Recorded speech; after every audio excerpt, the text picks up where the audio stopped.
ನಂಗೆ ಗೊತ್ತು ನೀವು ನಿಮ್ಮ ಲೈಫಲ್ಲಿ ತುಂಬಾನೇ ಆಂಬಿಷಿಯಸ್ ಆಗಿದ್ದೀರಾ, ದೊಡ್ಡ ದೊಡ್ಡ ಕನಸುಗಳನ್ನ ಕಾಣ್ತಾ ಇದ್ದೀರಾ.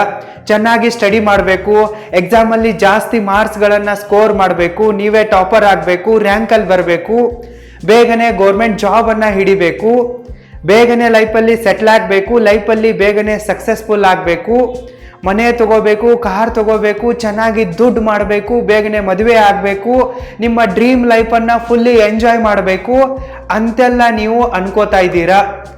ಆದರೆ ಇಲ್ಲಿ ತನಕ ನಿಮ್ಮಿಂದ ಏನನ್ನ ಕೂಡ ಅಚೀವ್ ಮಾಡೋಕ್ಕೆ ಆಗಿಲ್ಲ. ನೀವು ಎಲ್ಲವನ್ನ ಕೂಡ ಅನ್ಕೋತೀರಾ, ಕನಸುಗಳನ್ನ ಕಾಣ್ತೀರಾ, ಆದರೆ ನಿಮ್ಮಿಂದ ಕೆಲಸ ಮಾಡೋಕ್ಕಾಗ್ತಾ ಇಲ್ಲ. ಅದಕ್ಕಾಗಿಯೇ ನಿಮ್ಮ ಎಲ್ಲ ಕನಸುಗಳು ಕನಸುಗಳಾಗೆ ಉಳಿದಿವೆ, ಮತ್ತೆ ನಿಮ್ಮ ಎಲ್ಲ ಆಸೆಗಳು ನಿಮ್ಮನ್ನೇ ಕಚ್ಚಿ ಕಚ್ಚಿ ಸಾಯಿಸ್ತಾ ಇವೆ. ನೀವು ಯಾವತ್ತಾದರೂ ಯೋಚನೆ ಮಾಡಿದ್ದೀರಾ ಯಾಕೆ ನನ್ನೊಂದಿಗೆ ಈ ರೀತಿ ಆಗ್ತಾ ಇದೆ ಅಂಥೇಳಿ? ಸೊ ನಿಮ್ಮೊಂದಿಗೆ ಯಾಕೆ ಈ ರೀತಿ ಆಗ್ತಾ ಇದೆಯಪ್ಪ ಅಂತಂದರೆ, ನೀವು ಆಂಬಿಷಿಯಸ್ ಆಗಿದ್ದೀರಾ, ಜೊತೆಗೆ ಲೇಜಿ ಕೂಡ ಆಗಿದ್ದೀರಾ. ನೀವು ಪ್ರತಿಯೊಂದನ್ನು ಕೂಡ ಪ್ರೋಕ್ರಾಸ್ಟಿನೇಟ್ ಮಾಡ್ತೀರಾ, ಡಿಲೇ ಮಾಡ್ತಾ ಹೋಗ್ತೀರಾ. ನಾಳೆ ಮಾಡಿದ್ರೆ ಆಯ್ತು ಬಿಡು, ಆಮೇಲೆ ಮಾಡ್ತೀನಿ, ಮುಂದಿನ ವಾರ ಮಾಡ್ತೀನಿ, ಮುಂದಿನ ತಿಂಗಳು ಮಾಡ್ತೀನಿ ಅಂಥೇಳಿ ಎಲ್ಲವನ್ನ ಕೂಡ ಪ್ರೋಕ್ರಾಸ್ಟಿನೇಟ್ ಮಾಡ್ತಾ ಹೋಗ್ತೀರಾ. ಅದಕ್ಕಾಗಿಯೇ ನಿಮ್ಮಿಂದ ಏನನ್ನ ಕೂಡ ಅಚೀವ್ ಮಾಡೋಕ್ಕಾಗ್ತಾ ಇಲ್ಲ. ನಿಮ್ಮ ಎಲ್ಲ ಕನಸುಗಳು ಕೂಡ ಅಪೂರ್ಣವಾಗಿ ಉಳಿದಿವೆ. ನೀವು ಒಂದು ಟ್ರ್ಯಾಪಲ್ಲಿ ತಗಲಾಕೊಂಡಿದ್ದೀರಾ. ಒಂದು ವೇಳೆ ನಿಮಗೆ ಇದರಿಂದ ಹೊರಬಂದು ನಿಮ್ಮ ಎಲ್ಲ ಆಸೆಗಳನ್ನು ಕನಸುಗಳನ್ನು ನನಸಾಗಿಸಿಕೊಳ್ಬೇಕು ಅನ್ನೋ ಆಸೆ ಇದ್ದರೆ ಈಗಲೇ ಈ ವಿಡಿಯೋಗೆ ಲೈಕ್ ಮಾಡಿ ಮತ್ತೆ ಇದನ್ನು ಕೊನೆಯ ತನಕ ನೋಡಿ. Let's begin. ನೀವು ಕೂಡ 2-3 ವರ್ಷಗಳ ಹಿಂದೆನೆ ನಾನು ಕೂಡ ಒಂದು ಯೂಟ್ಯೂಬ್ ಚಾನಲನ್ನು ಶುರು ಮಾಡುವೆ ಅಂತ ಅನ್ಕೊಂಡಿದ್ರಿ, ಆದರೆ ಇಲ್ಲಿ ತನಕ ಶುರು ಮಾಡಿಲ್ಲ. ನೀವು ಕೂಡ 1-2 ವರ್ಷದ ಹಿಂದೆ ನಾನು ಕೂಡ ಒಂದು ಕವನವನ್ನು ಬರೆಯುವೆ, ಒಂದು ಪುಸ್ತಕವನ್ನೇ ಬರೆಯುವೆ ಅಂತ ಅನ್ಕೊಂಡಿದ್ರಿ, ಇಲ್ಲಿ ತನಕ ಒಂದು ಲೈನನ್ನು ಕೂಡ ಬರೆದಿಲ್ಲ. ನಿಮಗೂ ಕೂಡ ನಾನು ಕೂಡ ಜಿಮ್ಮಿಗೆ ಹೋಗುವೆ, ಎಕ್ಸರ್ಸೈಸ್ ಮಾಡುವೆ, ಫಿಟ್ನೆಸ್ಸನ್ನು ಮೇಂಟೈನ್ ಮಾಡುವೆ, ಬಾಡಿಯನ್ನು ಬಿಲ್ಡ್ ಮಾಡುವೆ ಅಂತ ಅನ್ಕೊಂಡಿದ್ರಿ, ಆದರೆ ಇಲ್ಲಿ ತನಕ ಜಿಮ್ಮಿಗಿನ್ನೂ ಮೆಂಬರ್ಶಿಪ್ ಕೂಡ ತೆಗೆದುಕೊಂಡಿಲ್ಲ.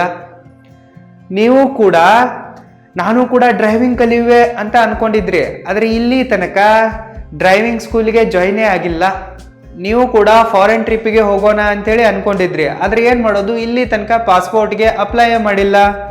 ಸೊ ಈ ರೀತಿ ನಿಮ್ಮ ನೂರಾರು ಸಾವಿರಾರು ಆಸೆಗಳು ಕನಸುಗಳು ಅಪೂರ್ಣವಾಗಿ ಉಳಿದಿವೆ. ಇವೆಲ್ಲ ಯಾಕೆ ಅಪೂರ್ಣವಾಗಿ ಉಳಿದಿವೆಯಪ್ಪ ಅಂತಂದರೆ, ನಿಮ್ಮಲ್ಲಿರುವ ನಿಮ್ಮ ಅತಿ ದೊಡ್ಡ ಶತ್ರು ಆಲಸಿತನ, ಮತ್ತು ಇದರಿಂದ ಬರುವ ಪ್ರೋಕ್ರಾಸ್ಟಿನೇಷನ್ದಿಂದ ನೀವು ಈ ರೀತಿ ಉಳಿದಿದ್ದೀರಾ, ಟ್ರ್ಯಾಪಲ್ಲಿ ತಗಲಾಕೊಂಡಿದ್ದೀರಾ. ಸೊ ಇದರಿಂದ ನೀವು ಹೊರ ಬರಬೇಕಪ್ಪ ಅಂತಂದರೆ ನೀವು ನಿಮ್ಮ ಮೈಂಡ್ಸೆಟ್ ಮೇಲೆ ಸ್ವಲ್ಪ ಕೆಲಸ ಮಾಡಬೇಕು. ಯಾಕೆ ಹೀಗಾಗ್ತಾ ಇದೆ ಅನ್ನೋದನ್ನು ಅರ್ಥ ಮಾಡಿಕೊಳ್ಳಬೇಕು. ಇದಕ್ಕೆ ಒಂದು ಸೈಂಟಿಫಿಕ್ ಫ್ಯಾಕ್ಟ್ ಕೂಡ ಇದೆ. ಸೊ ನಿಮ್ಮಲ್ಲಿರುವ ಪ್ರೋಕ್ರಾಸ್ಟಿನೇಷನ್ ಇದೆಯಲ್ಲ, ಅದೇನಾಗಿದೆಯಪ್ಪ ಅಂತಂದರೆ ಇನರ್ಷಿಯಾ ಆಗಿದೆ, ಜಡತ್ವ ಆಗಿದೆ. ಸೊ ಇದನ್ನು ನಿಮ್ಗೆ ಅರ್ಥ ಮಾಡಿಸ್ಬೇಕಪ್ಪ ಅಂತಂದರೆ ನ್ಯೂಟನ್ನ ಫಸ್ಟ್ ಲಾ ಆಫ್ ಮೋಷನ್ ಬರುತ್ತೆ, ಲಾ ಆಫ್ ಇನರ್ಷಿಯಾ ಅಂತಲೂ ಕೂಡ ಇದಕ್ಕೆ ಕರೀತಾರೆ. ಸೊ ಅದು ನಿಮಗೆ ಅರ್ಥ ಆದರೆ ನೀವು ಪ್ರೋಕ್ರಾಸ್ಟಿನೇಷನ್ದಿಂದ ಈಸಿಯಾಗಿ ಹೊರ ಬರಬಹುದು. ಈ ಲಾ ಆಫ್ ಇನರ್ಷಿಯಾ ಏನು ಹೇಳತ್ತಪ್ಪ ಅಂತಂದರೆ, tendency of a object to stay in a resting position or continue in a uniform motion until some external force is applied on it. ಈ ಜಡತ್ವದ ನಿಯಮ ಏನು ಹೇಳತ್ತಪ್ಪ ಅಂತಂದರೆ, ಇದು ಒಂದು ವಸ್ತುವಿನ ಸ್ವಭಾವವಾಗಿದೆ. ಎಲ್ಲಿ ತನಕ ಆ ವಸ್ತುವಿನ ಮೇಲೆ ಎಕ್ಸ್ಟರ್ನಲ್ ಫೋರ್ಸ್ ಅಪ್ಲೈ ಆಗಲ್ವೋ ಅಲ್ಲಿ ತನಕ ಅದು ರೆಸ್ಟಿಂಗ್ ಪೊಸಿಷನ್ನಲ್ಲೇ ಇರುತ್ತೆ. ಸಪೋಸ್ ಅದು ಮೋಷನ್ನಲ್ಲಿದ್ದರೆ ಅದು ಯೂನಿಫಾರ್ಮ್ ಮೋಷನ್ನಲ್ಲಿಯೇ ಕಂಟಿನ್ಯೂ ಆಗ್ತಾ ಇರುತ್ತೆ. ಸೊ ಅಲ್ಲಿ ಏನಾದರೂ ಚೇಂಜಸ್ ಆಗಬೇಕಪ್ಪ ಅಂತಂದರೆ external force must and should ಆಗಿ ಬೇಕೇ ಬೇಕಾಗುತ್ತೆ. ಉದಾಹರಣೆಗಾಗಿ ಹೇಳ್ಬೇಕಂತಂದರೆ ಒಂದು ಸಿಂಪಲ್ ಪೆಂಡುಲಮ್ ಇದೆ ಅಂತ ಅನ್ಕೊಳ್ಳಿ. ಸೊ ಈಗ ಸದ್ಯಕ್ಕೆ ಇದೇನಾಗಿದೆ, ರೆಸ್ಟಿಂಗ್ ಪೊಸಿಷನ್ನಲ್ಲಿದೆ. ಸೊ ಎಲ್ಲಿ ತನಕ ಈ ಪೆಂಡುಲಮ್ನ ಮೇಲೆ ಎಕ್ಸ್ಟರ್ನಲ್ ಫೋರ್ಸು ಅಪ್ಲೈ ಆಗಲ್ವೋ ಅಲ್ಲಿ ತನಕ ಇದು ಅದೇ ರೀತಿ ರೆಸ್ಟಿಂಗ್ ಪೊಸಿಷನ್ನಲ್ಲೇ ಇರುತ್ತೆ, ಆರಾಮಾಗಿಯೇ ಬಿದ್ದುಕೊಂಡಿರುತ್ತೆ. ಸೊ ಯಾವಾಗ ಇದರ ಮೇಲೆ ಒಂದು ಫೋರ್ಸ್ ಅಪ್ಲೈ ಮಾಡ್ತೀವೋ ಆವಾಗ ಇದೇನಾಗತ್ತೆ, ಮೋಷನಲ್ಲಿ ಬರುತ್ತೆ. ಇತ್ತ ಕಡೆಯಿಂದ ಅತ್ತ ಕಡೆಗೆ, ಅತ್ತ ಕಡೆಯಿಂದ ಇತ್ತ ಕಡೆಗೆ ಈ ರೀತಿ ಚಲಿಸೋಕೆ ಸ್ಟಾರ್ಟ್ ಆಗುತ್ತೆ. ಸೊ ಸಪೋಸ್ ಇದು ಮುಂಚೆನೆ ಈ ರೀತಿ ಮೂಮೆಂಟ್ ಮಾಡ್ತಾ ಇದ್ರೆ, ಮೋಷನ್ನಲ್ಲಿದ್ದರೆ, ಸೊ ಎಲ್ಲಿ ತನಕ ನಾವು ಇದನ್ನು ಹಿಡಿದು ನಿಲ್ಲಿಸಲ್ವೋ, ಫೋರ್ಸ್ ಅಪ್ಲೈ ಮಾಡಲ್ವೋ ಅಲ್ಲಿ ತನಕ ಅದು ಮೂಮೆಂಟ್ ಆಗ್ತಾನೆ ಇರುತ್ತೆ. ಸೊ ಈ ಪ್ರೋಕ್ರಾಸ್ಟಿನೇಷನ್ಗೂ ಮತ್ತೆ ಇನರ್ಷಿಯಾಗೂ ತುಂಬಾನೇ ಕ್ಲೋಸ್ ಆಗಿರುವ ಸಂಬಂಧವಿದೆ. ಎರಡೂ ಆಲ್ಮೋಸ್ಟ್ ಆಲ್ ಸೇಮ್ ಅಂತಲೇ ಕೂಡ ನೀವು ಅನ್ಬಹುದು. ಇನ್ನು ಡೇ ಟು ಡೇ ಲೈಫಲ್ಲಿ ನಿಮಗೆ ಈ ಲಾ ಆಫ್ ಇನರ್ಷಿಯಾಗೆ ಒಂದು ಸಿಂಪಲ್ ಎಕ್ಸಾಂಪಲ್ ಕೊಡ್ಬೇಕಂತಂದ್ರೆ, ನೀವು ಮೊಬೈಲ್ನಲ್ಲಿ ಏನೋ ಒಂದು ಎಂಟರ್ಟೈನ್ಮೆಂಟು ಅಥವಾ ರೀಲ್ಸ್ ನೋಡ್ತಾ ಕುಂತಿದ್ದೀರಾ ಅಂತ ಅನ್ಕೊಳ್ಳಿ. ಹಾಗೇನೆ ನೀವು ನೋಡ್ತಾನೆ ಇರ್ತೀರಾ. 1 ಗಂಟೆ ಆಯಿತು, 2 ಗಂಟೆ ಆಯಿತು, 3 ಗಂಟೆ ಆಯಿತು. ಎಲ್ಲಿ ತನಕ ನಿಮ್ಮ ಮನೆಯವರು ಬಂದು ಜಾಡಿಸಿ ಒದೆಯಲ್ವೋ ಅಲ್ಲಿ ತನಕ ನೀವು ಬಿಡಲ್ಲ, ನೋಡ್ತಾನೆ ಇರ್ತೀರ. ಅಂದರೆ ನೀವು ನೋಡ್ತಾ ಇದ್ದೀರಾ ಇಲ್ಲೊಂದನ್ನು, ಎಕ್ಸ್ಟರ್ನಲ್ ಪವರ್ ಸಪ್ಲೈ ಆಗೋ ತನಕ ನೀವು ಅದನ್ನು ಬಿಡಲ್ಲ. ಸೊ ಬೆಳಿಗ್ಗೆ ಹಾಗೆ ಮಲ್ಕೊಂಡೇ ಇರ್ತೀರಾ. ಸೊ ನಿಮ್ಮ ಮನೆಯವ್ರು ಯಾರು ನಿಮ್ಮನ್ನು ಜಾಡಿಸಿದ್ದು ಎಬ್ಬಿಸ್ಲಿಲ್ಲಪ್ಪ ಅಂತ ನೀವು ಹಂಗೇನೆ ಮಧ್ಯಾಹ್ನ ಸಂಜೆ ತನಕಲೂ ಕೂಡ ಮಲ್ಕೊತೀರಾ. ಸೊ ಅಲ್ಲಿ ಬದಲಾವಣೆ ಆಗಬೇಕಂತಂದರೆ some external force must and should ಆಗಿ ಬೇಕೇ ಬೇಕಾಗತ್ತೆ. ಸೊ ಈ ಪ್ರೋಕ್ರಾಸ್ಟಿನೇಷನ್ ಕೂಡ ಹಾಗೆ ಇದೆ. ನೀವು ಈ ಪ್ರೋಕ್ರಾಸ್ಟಿನೇಷನ್ನಿಂದ ಹೊರ ಬರಬೇಕಪ್ಪ ಅಂತಂದರೆ 2 ಸಿಂಪಲ್ ಆಗಿರುವ ಟೆಕ್ನಿಕ್ಗಳಿವೆ. Technique number 1, take the smallest step first. ನೀವು ಒಂದು ವಸ್ತುವನ್ನು ಮೂಮೆಂಟ್ ಮಾಡಬೇಕಪ್ಪ ಅಂತಂದರೆ ಸಿಕ್ಕಾಪಟ್ಟೆ ಒಮ್ಮೆಲೆ ಫೋರ್ಸ್ ಹಾಕ್ತೀನಿ, ದೊಡ್ಡ ಒಂದು ಎನರ್ಜಿ ತೊಗೊಂಬರ್ತೀನಿ ಅಂತಂದರೆ ವರ್ಕೌಟ್ ಆಗಲ್ಲ. ಸ್ಟಾರ್ಟಿಂಗಲ್ಲಿ ಏನು ಮಾಡಬೇಕಪ್ಪ ಅಂದರೆ ಸ್ಮಾಲ್ ಹೆಜ್ಜೆ, ಸಣ್ಣ ಸಣ್ಣ ಹೆಜ್ಜೆಗಳನ್ನು ಇಡ್ತಾ ಹೋಗಬೇಕು. ಈಗ ಉದಾಹರಣೆಗಾಗಿ ನಿಮಗೆ ಒಂದು ಬುಕ್ ಓದೋದಿದೆ ಅಂತ ಅನ್ಕೊಳ್ಳಿ. ಸೊ ಇಷ್ಟು ದೊಡ್ಡ ಬುಕ್ ಇದೆ, ಇದು ಬಾದಾಮಿ, ಐಹೊಳೆ, ಪಟ್ಟದಕಲ್ಲು, ಚಾಲುಕ್ಯರ ಇತಿಹಾಸ ಎಲ್ಲವೂ ಕೂಡ ಇದೆ. ಸೊ ನೀವು ನಾನಿದನ್ನು 1 ಗಂಟೆಯಲ್ಲಿ ಓದಿ ಮುಗಿಸುವೆ ಅಂತ ಏನಾದರೂ ಅನ್ಕೊಂಡ್ಬಿಟ್ರೆ ನಿಮ್ಮ ಮೈಂಡ್ ಏನಾಗುತ್ತೆ, ಸ್ಟ್ರಕ್ ಆಗುತ್ತೆ. ಮೈಂಡಿಗೆ ಇದು ತುಂಬಾ ದೊಡ್ಡ ಕೆಲಸ ಅನಿಸ್ಬಿಡತ್ತೆ. ಸೊ ನೀವಲ್ಲಿ ಏನಾಗ್ತೀರಾ, ಡಿಮೋಟಿವೇಟ್ ಆಗ್ತೀರಾ, ಓದೋದೇ ಬೇಡ ಅಂತೇಳಿ ಬಿಟ್ಬಿಡ್ತೀರಾ. ಸೊ ಅದೇ ನೀವು ಇವತ್ತು ನಾನು ಬರೀ 5 ಪೇಜ್ ಓದ್ತೀನಿ ಅಂತ ಅಂದ್ಕೊಂಡ್ರೆ ಸೊ ಅಲ್ಲಿ ಕೆಲಸ ಸ್ಟಾರ್ಟ್ ಆಗುತ್ತೆ. ಇಲ್ಲೇನಾಗಬೇಕಾಗಿದೆ, ಒಂದು ವಸ್ತು ಇನರ್ಷಿಯಾದಲ್ಲಿದೆ ಅಂದರೆ ಜಡ ಹಿಡಿದು ಬಿದ್ದೋಗಿದೆ. ಜಸ್ಟ್ ಅದನ್ನು ಸ್ವಲ್ಪ ಫೋರ್ಸ್ ಅಪ್ಲೈ ಮಾಡಿ ಮೂಮೆಂಟಿಗೆ ತರೋದಿದೆ. ನಮಗೆ ಗೊತ್ತಿದೆ ಆ ವಸ್ತು ಮೂಮೆಂಟಿಗೆ ಬಂದರೆ ಅದು ಮೂಮೆಂಟ್ ಆಗ್ತಾನೆ ಇರುತ್ತೆ ಅಂಥೇಳಿ. ಸೊ ಅದಕ್ಕಾಗಿಯೇ ನೀವೇನು ಮಾಡಬೇಕು, ಇನಿಷಿಯಲಿ ಕೆಲಸ ಸ್ಟಾರ್ಟ್ ಮಾಡೋದು ಇಂಪಾರ್ಟೆಂಟ್ ಆಗಿರುತ್ತೆ ಮತ್ತು ಇದೇ ಮೋಸ್ಟ್ ಚಾಲೆಂಜಿಂಗ್ ಆಗಿರುತ್ತೆ. ಸೊ ಅದಕ್ಕಾಗಿ ಕೆಲಸ ಸ್ಟಾರ್ಟ್ ಮಾಡೋದಕ್ಕೋಸ್ಕರ ನೀವು ಸಣ್ಣ ಫೋರ್ಸ್ ಅಪ್ಲೈ ಮಾಡಬೇಕು, ಸಣ್ಣ ಹೆಜ್ಜೆ ಇಡಬೇಕು, ಸಣ್ಣ ಆ್ಯಕ್ಷನನ್ನು ತೆಗೆದುಕೊಳ್ಬೇಕು. ಪೂರ್ತಿ ಬುಕ್ಕನ್ನು ಒಂದೇ ದಿನದಲ್ಲಿ ಓದಿ ಮುಗಿಸುವೆ ಅನ್ನೋ ಬದಲಿ ಇವತ್ತು ಬರೀ ನಾನು 5 ಪೇಜ್ ಓದುವೆ ಅಂಥೇಳಿ 5 ಪೇಜನ್ನು ಓದಬೇಕು. ಇವತ್ತೇ ನಾನು ಮಾರ್ನಿಂಗ್ ಬೆಳಿಗ್ಗೆ ಎದ್ದ ತಕ್ಷಣ 10 ಕಿಲೋಮೀಟರ್ ಓಡ್ತೀನಿ ಅನ್ನೋ ಬದಲು ಇವತ್ತು ಬರೀ ನಾನು ಒಂದು 500 ಮೀಟರ್ ಓಡ್ತೀನಿ ಅಂತ ಅನ್ಕೋಬೇಕು. ನಿಮಗೇನೋ ಒಂದು ದೊಡ್ಡ ಎಸೆ ಬರೆಯೋದಿದೆ ಅಂತ ಅನ್ಕೊಳ್ಳಿ, 50,000 ಶಬ್ದಗಳ ಎಸೆ ಬರೆಯೋದಿದೆ ಅಂತ ಅನ್ಕೊಳ್ಳಿ. ಆವಾಗ ನೀವು ಹೆಂಗೆ ಅನ್ಕೋಬೇಕು, ಬರೀ ಇವತ್ತು ನಾನು 50 ಪೇಜ್ ಬರಿತೀನಿ, ಬರೀ ಒಂದು ಇಂಟ್ರೋ ಒಂದು 4 ಲೈನ್ ಬಿಟ್ಬಿಡ್ತೀನಿ. ಸೊ ಈ ರೀತಿ ಅನ್ಕೋಬೇಕು, ಸಣ್ಣ ಸಣ್ಣ ಹೆಜ್ಜೆಗಳು. ಸೊ ನಿಮಗೇನೋ ಒಂದು ದೊಡ್ಡ ಟಾಸ್ಕ್ ಮಾಡೋದಿದೆ ಅಂತ ಅನ್ಕೊಳ್ಳಿ, ಅದರ ಒಂದು ಸ್ಮಾಲೆಸ್ಟ್ ಪೋರ್ಷನ್ ಇರುತ್ತಲ್ಲ ಅದನ್ನಷ್ಟೇ ಮಾಡೋಕ್ಕೆ ಟ್ರೈ ಮಾಡಬೇಕು. ನಾನು ಒಂದು ದಿನದಲ್ಲಿ 1 ಕೋಟಿ ಗಳಿಸುವೆ ಅಂತಂದರೆ ಆಗಲ್ಲ. ಸೊ ಅದೇ ನೀವು 1 ತಿಂಗಳಲ್ಲಿ ಗಳಿಸುವೆ ಅಂತಂದರೆ ನೀವು ಅದನ್ನು ಬ್ರೇಕ್ ಡೌನ್ ಮಾಡ್ಕೋಬೋದು. ಸಿಂಪಲ್ ಆಗಿ ಒಂದು ಫ್ರೇಮ್ವರ್ಕು, ಫಾರ್ಮುಲಾ ಯೂಸ್ ಮಾಡಿಕೊಂಡು ಸರಿಯಾಗಿ ಕೆಲಸ ಮಾಡಿದರೆ ಅಚೀವ್ ಮಾಡ್ಬೋದು. ಸೊ ನಿಮಗೆ ಏನೇನೆಲ್ಲ ಅಚೀವ್ ಮಾಡಬೇಕು ಅನ್ನೋ ಕನಸುಗಳಿವೆ ಅಲ್ಲ, ಸೊ ಅದರ ಒಂದು ಸ್ಮಾಲೆಸ್ಟ್ ಪಾರ್ಟ್ ಏನಿರುತ್ತಲ್ಲ ಅದನ್ನು ಮಾಡೋಕ್ಕೆ ಟ್ರೈ ಮಾಡಿ.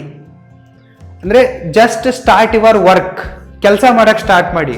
ಈಗ ನೀವು ಇನರ್ಷಿಯಾದಲ್ಲಿದ್ದೀರಾ, ರೆಸ್ಟಿಂಗ್ ಪೊಸಿಷನ್ದಲ್ಲಿದ್ದೀರಾ, ನಿಮ್ಮಿಂದ ಏನೋ ಮಾಡೋಕ್ಕಾಗ್ತಾ ಇಲ್ಲ, ಹಾಗೆ ದನ ತಿಂದಂಗೆ ತಿದ್ದುಬಿಟ್ಟು ಹಾಗೆ ಬಿದ್ಕೊಂಡ್ಬಿಟ್ಟಿದ್ದೀರಾ, ಎದ್ದೇಳಕ್ಕೆ ಆಗ್ತಾ ಇಲ್ಲ, ಜಡ ಹಿಡಿದ್ಬಿಟ್ಟಿದೆ ಬಾಡಿ. ಸೊ ನಿಮಗೇನು ಮಾಡಬೇಕಾಗಿದೆ, ಒಂದು ಸ್ಮಾಲ್ ಫೋರ್ಸ್ ಅಪ್ಲೈ ಮಾಡಿಬಿಟ್ಟು ಒಂದು ಮೋಷನಿಗೆ ತರೋದಿದೆ. ಈಗ ಒಂದು ಇಲ್ಲಿ ವಸ್ತು ಇದೆ ಅಂತ ಅನ್ಕೊಳ್ಳಿ, ಈ ಒಂದು ಪೇಪರ್ ಮೇಲೆ ಇಲ್ಲಿ ಬಾಲ್ ಇದೆ, ಇದು ಫ್ಲಾಟ್ ಸರ್ಫೇಸ್ ಇದೆ. ಸೊ ಇದು ನಿಂತಲ್ಲೇ ನಿಂತಿದೆ. ಸೊ ಇದರ ಮೇಲಿರೋ ಬಾಲ್ ಏನಾಗಿದೆ, ನೀವಾಗಿದ್ದೀರಾ. ಸೊ ನಾನೊಂದು ಸ್ವಲ್ಪ ಬಾಲಿಗೆ ಟಚ್ ಮಾಡಿಬಿಟ್ರೆ ಇದು ಫ್ಲಾಟ್ ಸರ್ಫೇಸ್ ಇರೋದ್ರಿಂದ ಬಾಲ್ ಹಾಗೆ ಹೋಗ್ತಾನೆ ಇರುತ್ತೆ. ಎಲ್ಲಿ ತನಕ ಅದಕ್ಕೆ ಅಬ್ಸ್ಟ್ರಾಕ್ಷನ್ಸು ಡಿಸ್ಟ್ರಾಕ್ಷನ್ಸ್ ಬರಲ್ವೋ ಅಲ್ಲಿ ತನಕ ಆ ಬಾಲು ಮೂಮೆಂಟಲ್ಲಿ ಹೋಗ್ತಾನೆ ಇರುತ್ತೆ. ಸೊ ನಿಮಗೇನು ಮಾಡೋದಿದೆ, ಜಸ್ಟ್ ಮೂವ್ ದ ಬಾಲ್, ಸ್ವಲ್ಪ ಎನರ್ಜಿ ಕೊಡಿ. ಅಂದರೆ take the smallest step first and do it, ಅದನ್ನು ಮಾಡಿ ಮುಗಿಸಿ. ಸೊ ಇದು ಟ್ರಿಕ್ ನಂಬರ್ 1 ಆಯಿತು. ಇನ್ನು ಟ್ರಿಕ್ ನಂಬರ್ 2 ಇದೆ. ಅದೇನಪ್ಪ ಅಂತಂದರೆ 2 ಮಿನಿಟ್ ರೂಲ್. ನಿಮಗೆ ಏನನ್ನ ಕೂಡ ಮಾಡೋ ಮನಸ್ಸೇ ಇರಲ್ಲ. ಫಾರ್ ಎಕ್ಸಾಂಪಲ್, ಈಗ ಮನೆ ಕ್ಲೀನ್ ಮಾಡೋದಿದೆ ಅಂತ ಅಂದ್ಕೊಳ್ಳಿ, ನಿಮಗೆ ಮನಸ್ಸೇ ಇರಲ್ಲ, 4-5 ಗಂಟೆ ಟೈಮ್ ತೊಗೊಳತ್ತೆ, ಏನು ಮಾಡೋದು ಹಿಂಗೆ ಅನ್ನಿಸ್ತಾ ಇರತ್ತೆ. ಹಾಗೆ ನೀವು ಗಲೀಜಲ್ಲೇ ಬಿದ್ಕೊಂಡಿರ್ತೀರ, ಸರಿನಾ? ಫ್ಯಾಮಿಲಿ ಇರೋರು ಹೆಣ್ಮಕ್ಳೆಲ್ಲ ತಮ್ಮ ರೂಮ್ಗಳನ್ನ ಕ್ಲೀನಾಗಿ ಇಟ್ಕೊಂಡಿರ್ತಾರೆ. ಬ್ಯಾಚುಲರ್ ಹುಡುಗರು ಯಾವತ್ತೂ ಕೂಡ ಇಟ್ಕೊಳ್ಳಲ್ಲ, ಅದೊಂಥರ ಅವ್ರದ್ದು ಗಲೀಜು ಟ್ರೇಡ್ ಮಾರ್ಕ್ ಆಗಿರುತ್ತೆ. ಸೊ ಕ್ಲೀನ್ ಮಾಡೋ ಮನಸ್ಸೇ ಇರಲ್ಲ. ಆವಾಗ ನೀವೇನು ಮಾಡಿ, 2 ಮಿನಿಟ್ ರೂಲನ್ನು ಅಪ್ಲೈ ಮಾಡಿ. ನಾನು ಬರೀ 2 ನಿಮಿಷ ರೂಮ್ ಕ್ಲೀನ್ ಮಾಡುವೆ, ಟೈಮರ್ ಹಚ್ಚಿ ಮ್ಯೂಸಿಕನ್ನು ಕೇಳಕ್ಕೆ ಸ್ಟಾರ್ಟ್ ಮಾಡಿ ಮತ್ತು ಮ್ಯೂಸಿಕ್ ಕೇಳ್ತಾ ಕೆಲಸ ಮಾಡಿ. ನಿಮಗೆ ಗೊತ್ತೇ ಆಗಲ್ಲ, 2 ನಿಮಿಷ ಮಾಡ್ತೀನಿ ಅಂತ ಅಂದಿರ್ತೀರ, ಆದರೆ ನೀವು ನಿಮಗೆ ಗೊತ್ತೇ ಇಲ್ದಂಗೆ ಅರ್ಧ ಗಂಟೆ, 1 ಗಂಟೆ, 2 ಗಂಟೆ ರೂಮ್ ಕ್ಲೀನ್ ಮಾಡಿಬಿಡ್ತೀರ. ರೂಮ್ ಅಷ್ಟೇ ಯಾಕೆ, ಪೂರ್ತಿ ಮನೆಯನ್ನೇ ಕ್ಲೀನ್ ಮಾಡಿಬಿಡ್ತೀರ. ಸೊ ಇಲ್ಲಿ ಯಾವ ಲಾ ವರ್ಕ್ ಆಗ್ತಾ ಇದೆ? ಇಲ್ಲಿ Newton's first law of motion work ಆಗ್ತಾ ಇದೆ, ಲಾ ಆಫ್ ಇನರ್ಷಿಯಾ ವರ್ಕ್ ಆಗ್ತಾ ಇದೆ. ನೀವು ಇನರ್ಷಿಯಾವನ್ನು ಬ್ರೇಕ್ ಮಾಡಿಬಿಟ್ಟು ಯೂನಿಫಾರ್ಮ್ ಮೋಷನ್ನಲ್ಲಿ ಬಂದಿರ್ತೀರಾ. ಅಂದರೆ ನಿಮಗೆ ಮೊದಲು ಮನಸ್ಸೇ ಇರಲ್ಲ ರೂಮ್ ಕ್ಲೀನ್ ಮಾಡೋದು, ಆದರೆ ನೀವು ಹಾಗೆ ಸ್ಟಾರ್ಟ್ ಮಾಡಿದ ತಕ್ಷಣ 2 ಗಂಟೆಯಲ್ಲಿ ಮನೆಯೇ ಕ್ಲೀನ್ ಮಾಡಿಬಿಡ್ತೀರಾ. ಇಲ್ಲೇನು ವರ್ಕ್ ಆಯಿತು? ಮುಂಚೆ ನೀವು ರೆಸ್ಟಿಂಗ್ ಪೊಸಿಷನ್ನಲ್ಲಿದ್ರಿ, ಮಾಡೋ ಮನಸ್ಸಿರಲಿಲ್ಲ. ನೀವೇನು ಅನ್ಕೊಂಡ್ರಿ? ಈ ರೂಲ್ ನಂಬರ್ 1 ಆ್ಯಂಡ್ 2 ಪ್ರಕಾರ ಬರೀ 2 ನಿಮಿಷ ಕ್ಲೀನ್ ಮಾಡ್ತೀನಿ ಅಂತ ಅನ್ಕೊಂಡ್ರಿ. ಮೋಟಿವೇಶನ್ ಬಂತು ಸ್ವಲ್ಪ, ಸೊ ಕ್ಲೀನ್ ಮಾಡೋಕ್ಕೆ ಸ್ಟಾರ್ಟ್ ಮಾಡಿದ್ರಿ. ಸೊ ಅಲ್ಲಿ ಜಡತ್ವದಿಂದ ಸ್ವಲ್ಪ ಮುಂದೆ ಬಂದ ತಕ್ಷಣ ಏನಾಯಿತು? ನಿಮ್ಗೊಂದು ಯೂನಿಫಾರ್ಮ್ ಮೋಷನ್ ಸಿಕ್ತು, ಹಾಗೆ ನೀವು ಕಂಟಿನ್ಯೂ ಆಗಿಬಿಟ್ರಿ, ಫಾರ್ಮಲ್ಲಿ ಬಂದುಬಿಟ್ರಿ. ಸರಿನಾ? ಹೀಗಾಗಿ ನೀವು ಪೂರ್ತಿ ಒಂದು ರೂಮನ್ನು, ಮನೆಯನ್ನು ಕ್ಲೀನ್ ಮಾಡಿಬಿಟ್ರಿ. ಸೊ ಇದನ್ನೇ ಎಲ್ಲದರಲ್ಲೂ ಕೂಡ ಅಪ್ಲೈ ಮಾಡೋದಿದೆ. ಸೊ ನಿಮಗೆ ಎಕ್ಸರ್ಸೈಸ್ ಮಾಡೋಕ್ಕೆ ಮನಸ್ಸು ಬರ್ತಾ ಇಲ್ಲ ಅಂತ ಅಂದ್ಕೊಳ್ಳಿ. ಸೊ ಆವಾಗ ನೀವೇನು ಮಾಡಿ, ನಾನು ಬರೀ 2 ನಿಮಿಷ ವಾಕಿಂಗ್ ಮಾಡ್ತೀನಿ, ಬರೀ 2 ನಿಮಿಷ ರನ್ನಿಂಗ್ ಮಾಡ್ತೀನಿ, ಬರೀ 2 ನಿಮಿಷ ಸೈಕ್ಲಿಂಗ್ ಮಾಡ್ತೀನಿ, 2 ನಿಮಿಷ ಜಾಗಿಂಗ್ ಮಾಡ್ತೀನಿ, ಈ ರೀತಿ ಅಂದ್ಕೊಳ್ಳಿ. ಸೊ ನೀವು 2 ನಿಮಿಷ ಅಂದ್ಕೊಂಡು ಹೋಗಿರ್ತೀರ, ಸ್ಟಾರ್ಟ್ ಮಾಡಿರ್ತೀರ, ಬಟ್ ನಿಮ್ಗೆ ಗೊತ್ತೇ ಆಗಲ್ಲ. ಇಲ್ಲಿ ಫಿಸಿಕ್ಸ್ ವರ್ಕ್ ಆಗ್ತಾ ಇದೆ. ನೀವು 2 ನಿಮಿಷ ಅಂತೇಳಿ ಅಂದ್ಕೊಂಡು ಸ್ಟಾರ್ಟ್ ಮಾಡಿದ್ರು ಕೂಡ ಫಿಸಿಕ್ಸ್ ವರ್ಕ್ ಆಗೋದ್ರಿಂದ ನೀವು ಗೊತ್ತೇ ಆಗದಂಗೆ ಒಂದು 20 ನಿಮಿಷ ವರ್ಕೌಟ್ ಮಾಡಿಬಿಡ್ತೀರಾ. ಸೊ ವೆಯ್ಟ್ ಲಾಸ್ ಆಗುತ್ತೆ, ಫಿಟ್ನೆಸ್ ಬರುತ್ತೆ.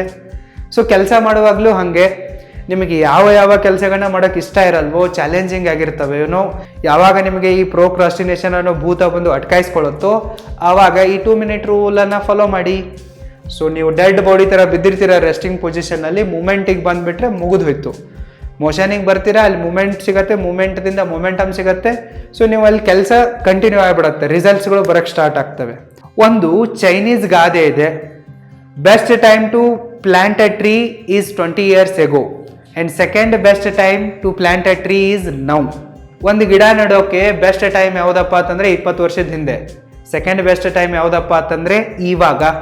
ಸೊ ನೀವು ಇವಾಗ ನಿಮ್ಮ ಲೈಫನ್ನು ಚೇಂಜ್ ಮಾಡಬೇಕು, ನಿಮ್ಮ ಸಮಯವನ್ನು ಚೆನ್ನಾಗಿ ಮ್ಯಾನೇಜ್ ಮಾಡಬೇಕು, ನಿಮ್ಮ ಎಲ್ಲ ಡ್ರೀಮ್ಸ್ಗಳನ್ನು ಅಚೀವ್ ಮಾಡಬೇಕು ಅಂತ ಅಂದ್ಕೊಂಡ್ರೆ ಖಂಡಿತವಾಗಿಯೂ ಮಾಡೇ ಮಾಡ್ತೀರಾ.